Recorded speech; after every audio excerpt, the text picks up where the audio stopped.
นัด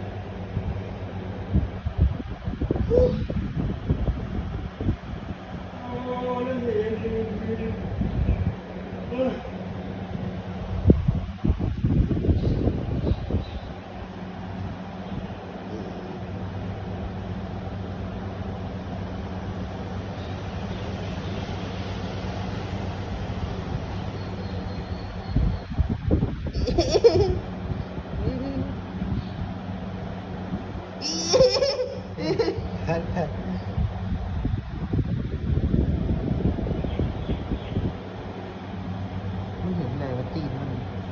มันทะเวอออกเลยตีนเอากับป้าเข้มเลยเล็กกัน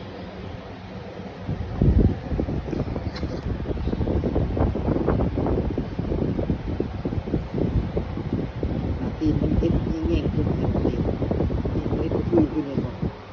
เห็นว่าตีนมันจะกระพือขึ้นฮะตีนมันคือกระพือขึ้นเองเนี่ยเหรอมันจะสู้ใช่ไหมเหรอ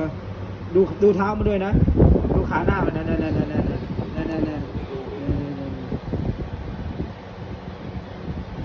ความอดทนเป็นเหมือนกันนะเว้ย